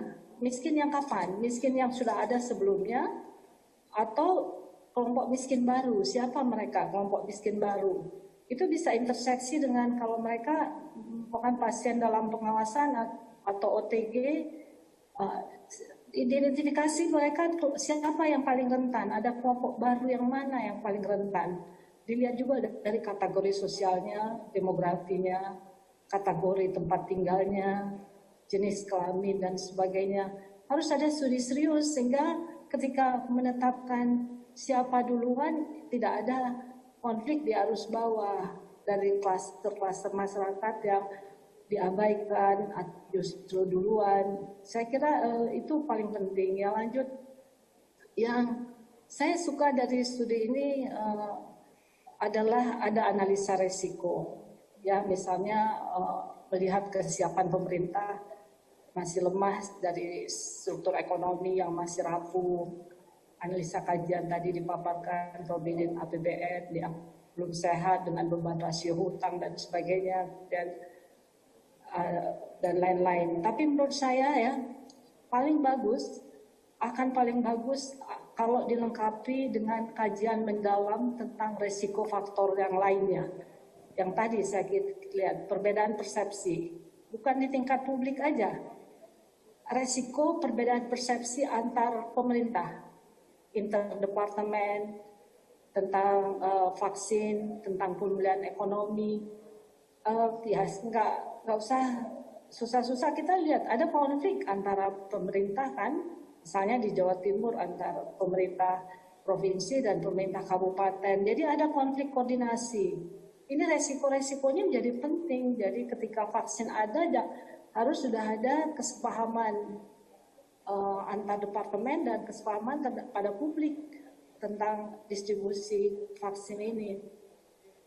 Yang lain menurut saya resiko lain itu selama ini dana pemulihan ekonomi nasional, penyaluran bansos, BLT itu nggak ada kontrol sosial dari masyarakat karena penyalurannya itu hanya pakai data yang sudah ada kan, data nomor KK atau data yang terpadu di kesejahteraan sosial kalau di Departemen Sosial dan sebagainya. Padahal ini kan situasi sangat dinamis nih. Ada kelompok-kelompok miskin baru, mereka yang kena PHK atau hilang peluang mendapatkan tambahan pendapatan dan sebagainya. Itu juga sebagai faktor risiko yang harus lebih dalam dari kajian berikutnya nantinya mungkin. Yang lain juga dari aspek politik menurut saya perlu ditelusuri resiko hegemoni global ya. Selama ini kan ada super body yang menurut saya yang terlalu sangat berperan menentukan arah kebijakan negara-negara, terutama kita yang tergantung misalnya. Katakanlah WHO, UNESCO itu sangat mendominasi menentukan kebijakan pemerintah. Nah, bagaimana intervensi mereka itu harus diantisipasi, termasuk hal-hal yang sifatnya multilateralisme. Jadi ada negara-negara ingin yang menjaga kestabilan isu, misalnya perdagangan dunia, maka ada isu-isu yang dikendalikan, isu kesehatan tapi dikendalikan oleh World Trade Organization. Itu kan juga bahaya gitu. Itu perlu ada kajian global tentang, tadi disampaikan perlu kerjasama global, tapi kerjasama seperti apa? Ya. Oke, lanjut. Saya kira yang paling penting ada resiko-resiko lain yang menurut saya, misalnya saya pernah melakukan kajian di bulan Juli lalu, ada proses sosial yang non-linear antara PSBB dan dampak sosial ekonomi. Jadi PSBB memang bisa menurunkan mencegah pelebaran penambahan PDP dan OTG, namun tidak linear dengan kenaikan perekonomian, pemulihan ekonomi. Nah ini kan nanti vaksin apakah juga akan linear dengan kenaikan atau pertumbuhan ekonomi yang best skenario atau worst skenario, apakah linear? Kalau tidak linear gimana gitu? Itu saya kira perlu suatu kajian resiko yang mendalam ya. Iya lanjut, ini studi dari BS Center ini juga luar biasa, membuat estimasi, asumsi-asumsi tadi sudah disampaikan Ketua peneliti tentang resiko pertumbuhan ekonomi. Tapi akan lebih menarik kalau apakah skenario pertumbuhan ekonomi yang best skenario atau worst skenario itu sudah mengevaluasi aspek memasukkan evaluasi tentang penduduk yang kehilangan pekerjaan pasca pandemi di dalam pertumbuhan ekonomi itu. Apalagi kalau misalnya tidak disarankan membangun infrastruktur lagi yang besar-besar, maka mempersempit ini lowongan pekerjaan bagi tenaga-tenaga buruh. Itu bagaimana skenario, apa sudah memperhitungkan itu? Menurut saya sampai pada tahap yang mulai terakhir itu soal rekomendasi, ya. Saya kira rekomendasi dari kajian ini sangat baik dan merupakan suatu antitesa dari tesa-tesa yang ada yang secara populer dipahami di media atau di berita-berita, karena katanya merekomendasikan bahwa karena hasil uji klinis tentang efektivitas vaksin ini belum ada, maka perlu studi kajian tentang tingkat imunitas dan kekebalan populasi perlu, sehingga ini pun jadi dasar kita bisa tahu peta prioritas penerima vaksin yang fair. Terus di situ ada rekomendasi jangan tergesa-gesa, harus ada uji efek samping, itu penting karena itu yang saya katakan, kita perlu studi ya, jangan sampai ada vaksin hesitance, ada penolakan atau keraguan-raguan masyarakat luas tentang keberadaan vaksin. Apalagi kalau vaksinnya dari mana, dari Cina, vaksinnya dari dihubungkanlah dengan isu-isu yang subjektif, misalnya agama dengan macam-macam, itu resiko perlu diperhatikan. Dan menurut saya akan lebih menarik ya kalau rekomendasi ini memasukkan, tadi kan bicara soal peluang untuk kebijakan fiskal, peluang untuk sumber pendapatan, potensi-potensi pendapatan yang bisa digali.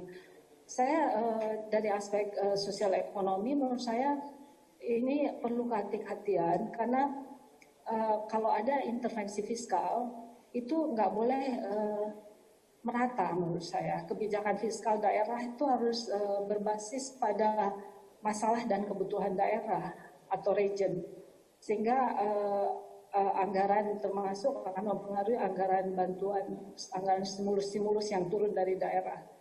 Katakanlah misalnya untuk di Sulawesi Selatan, kita sudah bisa lihat daerah dengan yang perekonomiannya sangat berbasis pada jasa, misalnya di beberapa kota madya, itu ternyata rentan sekali untuk lonjakan angka penderita. Lain pada daerah-daerah yang relatif stabil karena ternyata daerah itu bersandar pada sektor pertanian. Apakah sama polanya ini di semua region? Itu harus diperhatikan, sehingga kalaupun ada intervensi fiskal daerah harus melihat dari kebutuhan itu. Dan masalah di daerah juga beda-beda. Maka di Sulawesi Selatan katakanlah wisata COVID-19 itu memasukkan para penderita dalam suatu upaya isolasi, tidak di rumah sakit, di hotel seperti itu, ternyata punya efektivitas yang tinggi juga. Nah, jadi menurut saya itu harus menjadi bagian dari vaksin. Rekomendasi yang paling penting menurut saya mengatakan kalau prinsip dasar pemulihan sosial ekonomi di masa new normal itu harus intervensi jangka panjang untuk pengendalian pandemi. Jadi harus ada membangun komitmen. Itu bagaimana membangun komitmen? Bagaimana ada sense of crisis yang sama pada kelompok masyarakat yang berbeda. Masyarakat kita kan sangat plural. Bagaimana sense of crisis dari para pemimpin daerah? Apakah sama pada tingkat provinsi dengan kabupaten? Jangan sampai terjadi konflik juga. Apakah punya kepedulian yang sama? Itu perlu. Dan yang paling penting ada keseimbangan antara kebutuhan dan satisfaction. Puasan masyarakat. Satisfaction ini dari mana ya? Dari komunikasi para jubir, sosialisasi, berita media yang tidak membuat polemik dan sebagainya. Dan menurut saya kalau kita mau melakukan supaya pemulihan, atau Pak Rektor bilang ekonomi vaksin tadi bagus sekali, perlu kajian yang multi perspektif untuk kesepakatan tentang indikator-indikator sosial ekonomi mana. Karena rentan sekali potensi konflik. Misalnya rentan sekali juga terjadi gangguan pada kohesi sosial. Misalnya pertumbuhan, katakanlah misalnya potensi konflik yang paling rentan itu kalau penerima bansos di arus masyarakat yang cemburu satu sama lain, kecemburuan sosial itu akan menimbulkan gejolak kalau meluas. Kemudian akan mengganggu kohesi sosial dalam skala makro juga. Kalau misalnya pihak oposisi menolak kebijakan pemerintah, misalnya, untungnya sampai saat ini kita tidak mengalami situasi itu. Tapi kalau ada yang memanfaatkan oposan ini melakukan upaya penolakan dari kebijakan, tidak terjadi di skala nasional tapi di skala daerah, apalagi lagi pilkada sebentar lagi, itu kan perlu kajian yang dalam, ya. Terakhir menurut saya paling penting kita selalu mengacu pada bagaimana manajemen pasca krisis, karena kalau krisis ya, tapi pasca krisis biasanya itu yang sangat hati-hati, jangan sampai ada keberlanjutan dari krisis tapi laten sifatnya, tidak terlihat. Perlindungan pada komunitas yang terkena bencana, terkena pandemi, itu harus diantisipasi. Kalau tidak, itu akan menjadi sempalan-sempalan yang akan membludak jadi konflik yang meluas, dirangkaikan dengan konflik ekonomi lainnya. Yang paling penting menurut saya, restorasi ini bukan hanya suntikan dana pemulihan ekonomi saja atau adanya vaksin aja, tapi perlu waktu, dan kapan vaksin diintroduksi pun perlu waktu ya. Jadi bukan soal cepat saja tapi tepat juga, itu harus ada. Yang menurut saya juga kita harus mengingat nasihat pakar, harus sebelum ini diintrodusir vaksin ini atau bantuan pemulihan yang lebih besar, ada formulasi tujuan bersama ya, ada common objective yang tidak boleh ada gap antara pemerintah dengan masyarakat. Ya, antar pemerintah dengan pemerintah, antar pemerintah dengan pemangku kepentingan, dengan korporasi dan sebagainya. Karena membangun common objective itu nggak mudah, karena membangun psikososial, membangun kesadaran sosial, membangun awareness, kesadaran itu suatu hal yang perlu pendekatan yang multi perspektif, pendekatan sosial, budaya, sanksi yang tegas dan sebagainya. Jadi menurut saya ke depannya ya lanjut ya kita kalau ke depan bukan kembali normal tapi ke depan yang lebih baik. Kalau yang lalu itu barangkali belum baik, maka building forward better, bukan building back gitu kalau ada kebijakan-kebijakan pemulihan ekonomi pasca krisis nantinya. Saya kira dari saya itu mudah-mudahan selamat, terima kasih, mudah-mudahan bermanfaat. Mohon maaf saya tidak bisa hadir karena tadi ada pengukuhan guru besar di kampus kami. Terima kasih kembali Bu Rattan. Ya, terima kasih. Tepuk tangan buat Prof. Dwi Aristina Pulubuhu, Rektor Universitas Hasanuddin, yang kita kenal juga sebagai seorang sosiolog. Dan kita ini masih diikuti oleh sejumlah orang ya di Zoom, jadi bukan hanya di offline ini. Dan khusus untuk tim Periset BS Center, ini masukan yang menarik sekali dari Prof. Dwi tadi, bagaimana kita menindaklanjuti riset yang sudah dilakukan sebelumnya, terutama untuk meneliti persepsi masyarakat terkait dengan langkah-langkah pemulihan yang kita lakukan, dan juga melihat bagaimana globalisasi ini ya ada hegemoni mungkin di dalamnya, ini juga perlu ditinjau. Dan yang terakhir yang paling menarik adalah bagaimana menciptakan common objektif antara semua pihak baik masyarakat maupun pemerintah di sini. Dan ini saya kira perlu riset lanjutan di BS Center untuk melibatkan para sosiolog yang ada di BS Center ini. Baik, sekali lagi terima kasih Prof. Dwi, menarik sekali tadi tanggapannya. Dan kita coba melihat dari perspektif budaya. Saya persilakan kepada Prof. Abdul Hadi untuk menyampaikan tanggapannya. Halo. Ya. Kalau dari perspektif kebudayaan sebetulnya kerangkanya terlihat daripada masalah ideologi dan nilai-nilai. Off-kan dulu ya.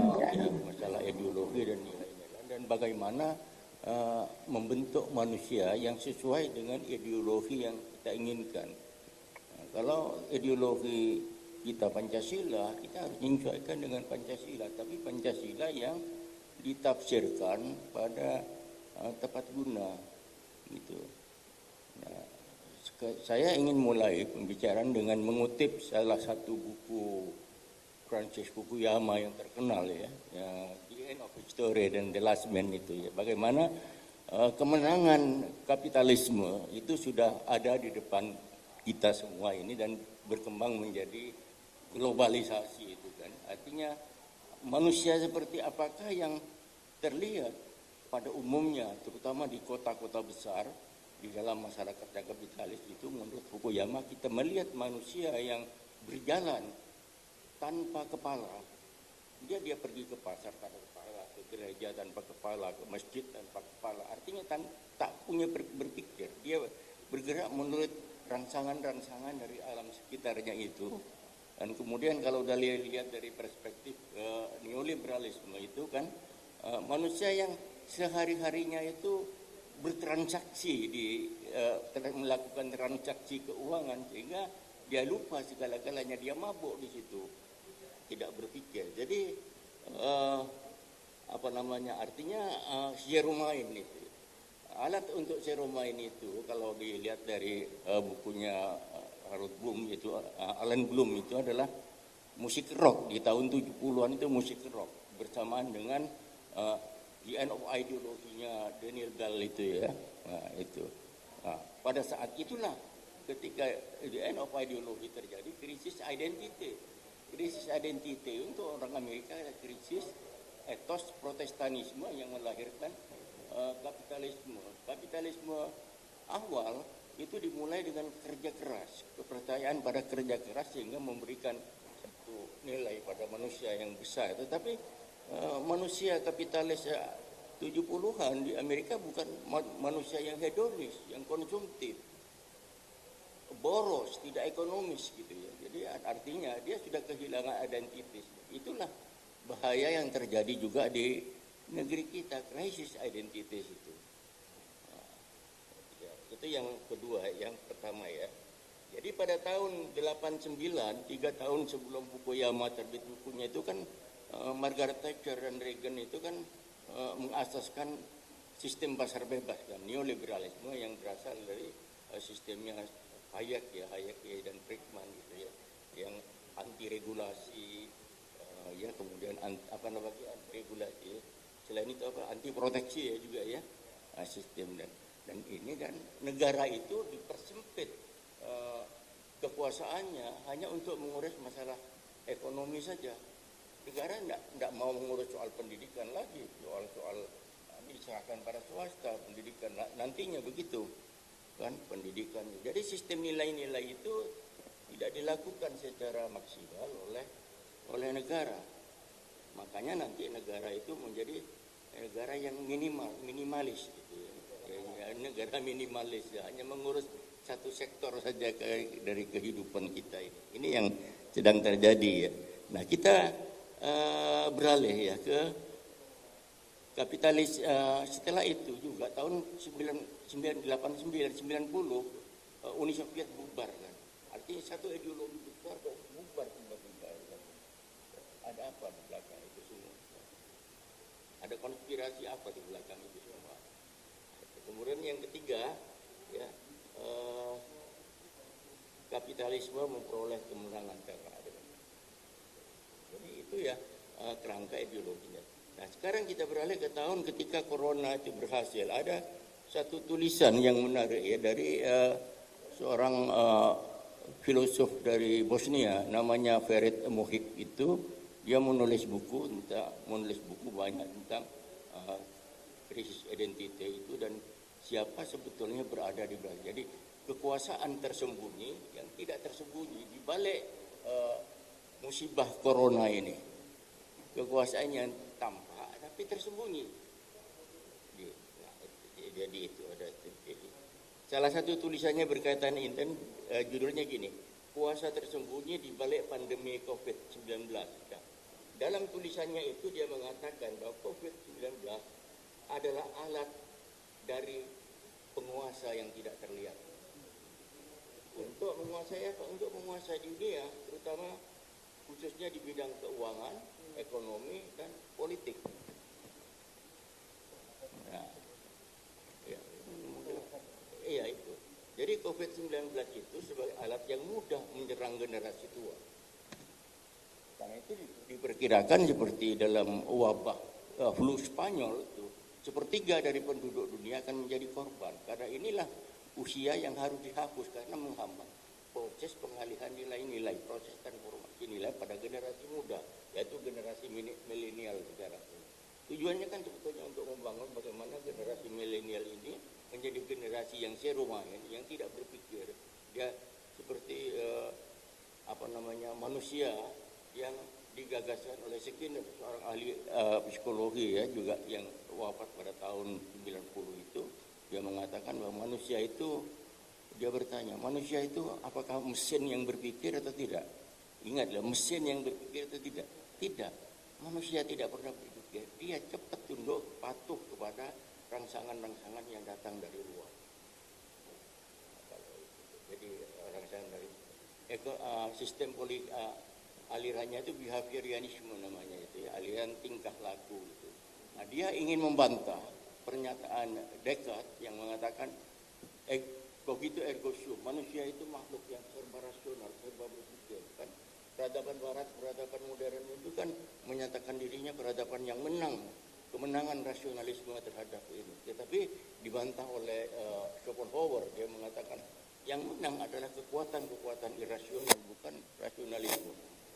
Nah, kekuatan rasionalisme irasional yang menang itu dibuktikan dengan pecahnya perang dunia pertama dan kedua. Yang kan itu manusia menguasai ya pikirannya dengan hawa nafsunya. Jadi hawa nafsu sebetulnya menguasai manusia. Rasionalisme itu hanya alat berpikir saja. Nah, gitu ya. Jadi menurut itu jika proses nilai-nilai bisa dilakukan, maka generasi muda yang besar sekarang ini akan mematuhi nilai-nilai dari ideologi baru. Ideologi baru itu apa? Adalah ideologi yang tidak memberikan tempat kepada kebebasan dan pemikiran kritis, tapi kepada kepatuhan pada sistem. Nah sekarang kita sudah patuh pada apa yang diinginkan oleh ini. Dan corona dengan kita semua masjid dilarang sholat Jumat, sekarang ini gereja ditutup untuk ini, banyak sekali dan kerugian besar. Seniman-seniman itu tidak bisa mentas sekarang.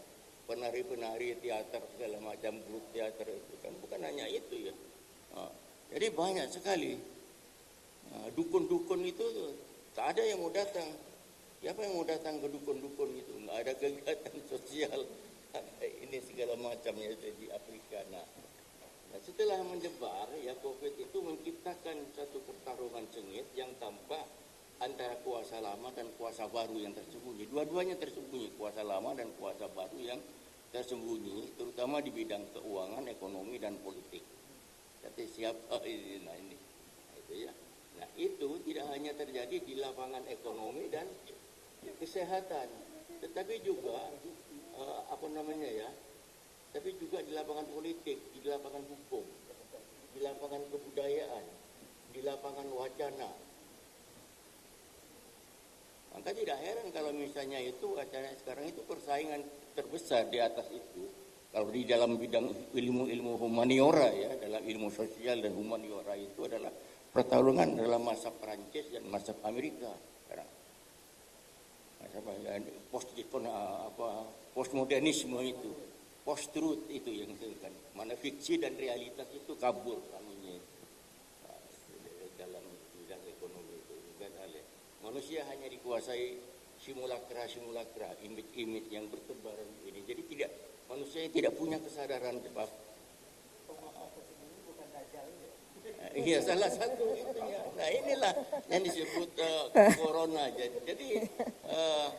Jadi menurut si Fahad Mufiq ini adalah alat di tangan kuasa yang tampak, tapi kelihatan seperti kuasa tersembunyi atau dewa yang gaib gitu. Dewa yang gaib. Nah di bawah kekuasaannya konsep tentang negara, politik, kebudayaan, agama dan lain-lain berubah. Nah dalam konsep lama negara itu kan dipandang sebagai organisasi ya, civil society ya.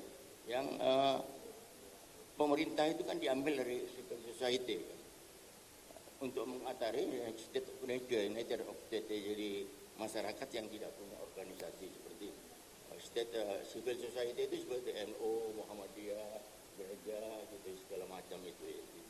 Nah dalam konsep lama negara itu dipandang sebagai organisasi tersebut ya, yang dimana di situ komunitas-komunitas yang plural itu eksis, yang bineka tunggal ika itu eksis, sistem berdasarkan kebebasan berpendapat, kebebasan berekspresi, demokrasi. Makanya, itu sudah tidak dikehendaki karena demokrasi merugikan bagi kapitalis, pastinya merongrong, dia menjadi parasit dari kapitalisme. Mic-nya mungkin di mic-nya tetap di ini Pak supaya. Oh iya Pak. Jadi terelikian sedikit. Jadi saya ingin teruskan sedikit.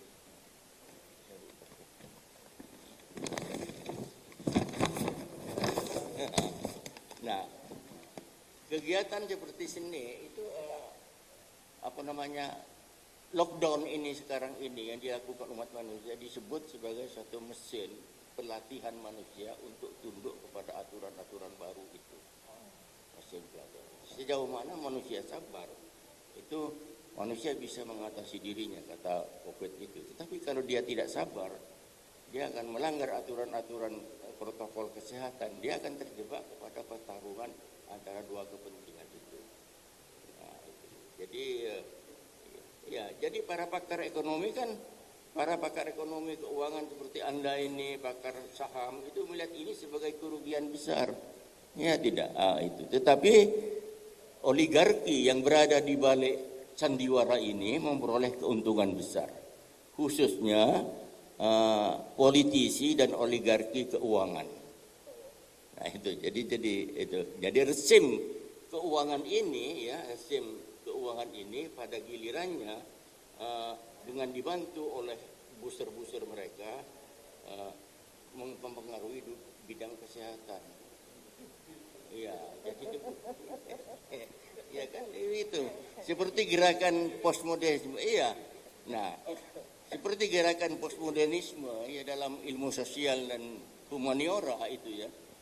Ini kan sebetulnya campur aduk semua ideologi yang sudah gagal sampai Perang Dunia Kedua dan akhir daripada perang perang dingin itu berkumpul. Ada neofasisme, ada neokomunisme, ada neoliberalisme, dan gongnya adalah Zionisme untuk menciptakan satu dunia, tatanan baru dunia, di mana yang nihilistik.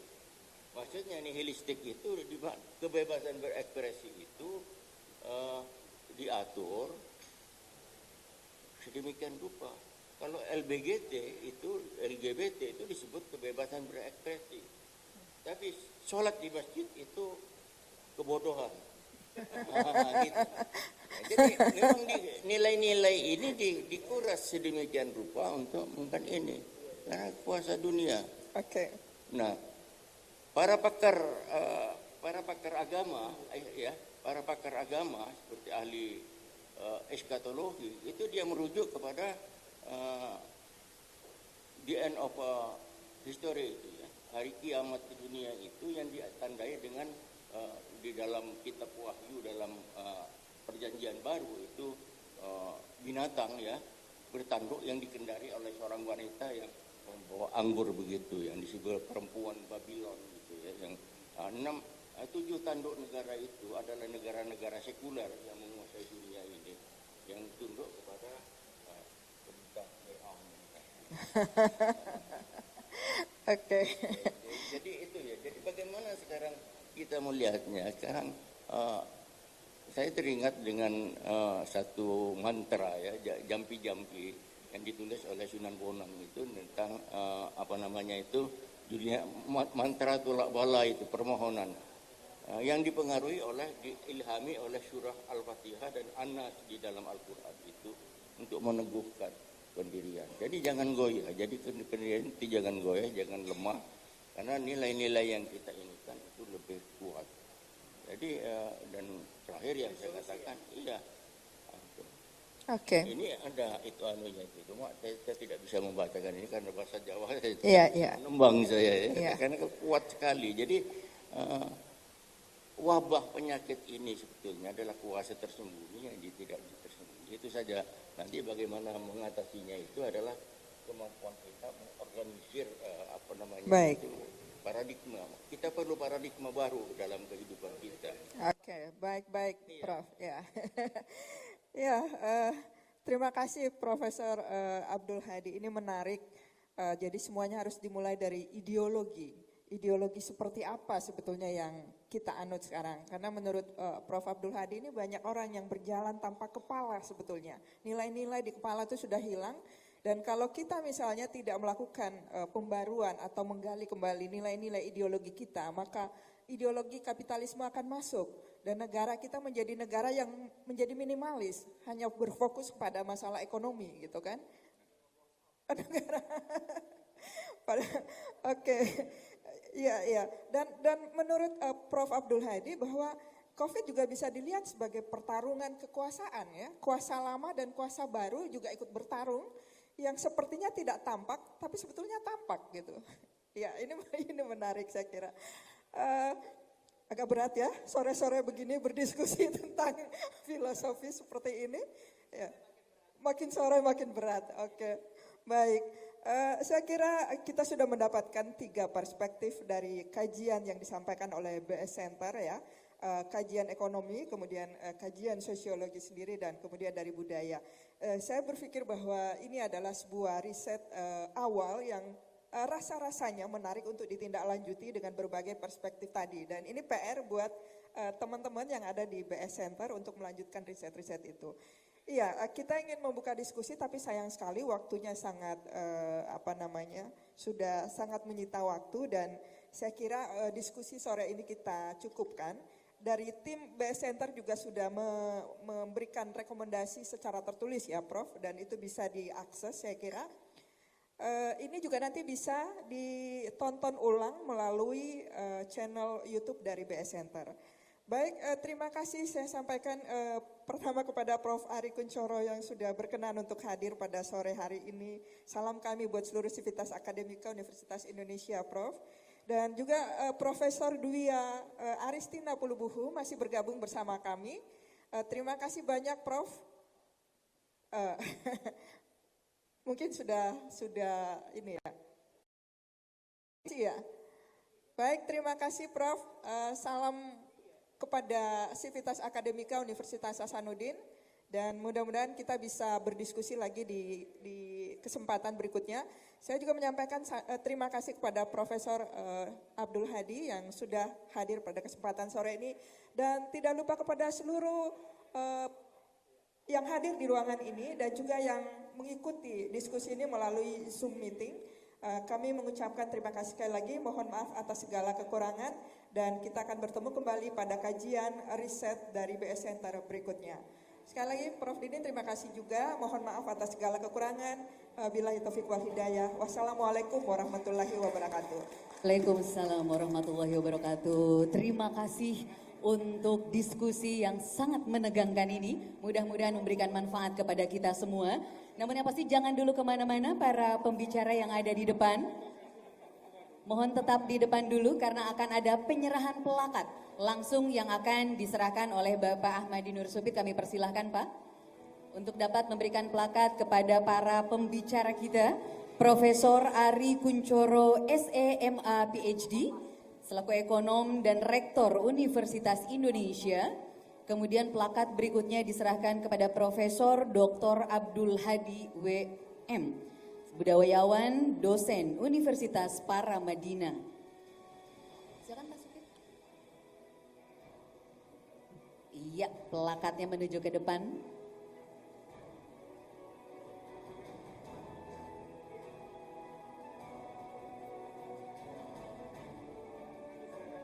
Ya, diberikan kepada Profesor Dr. Abdul Hadi.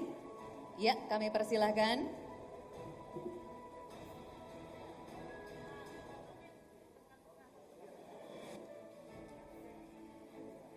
Ya, silahkan tim dokumentasi yang akan menyerahkan plakat. Berikutnya plakat diserahkan kepada Profesor Ari Kunchoro SEMA PhD, Rektor Universitas Indonesia. Bapak Bambang boleh menemani untuk foto bersama Pak? Iya, kepada tim periset BS Center juga kami persilahkan untuk dapat berfoto bersama. Iya.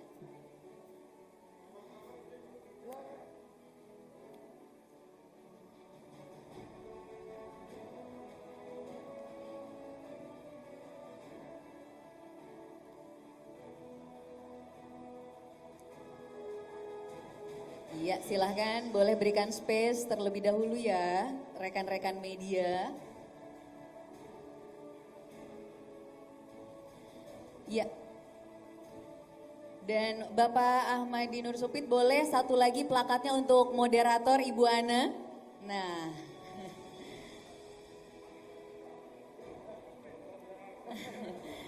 Ya, kepada moderator Ibu Ana Mustamin Esos MSI sekaligus anggota Dewan Pakar BS Center, terima kasih banyak telah menjadi moderator yang hebat sekali siang hari ini.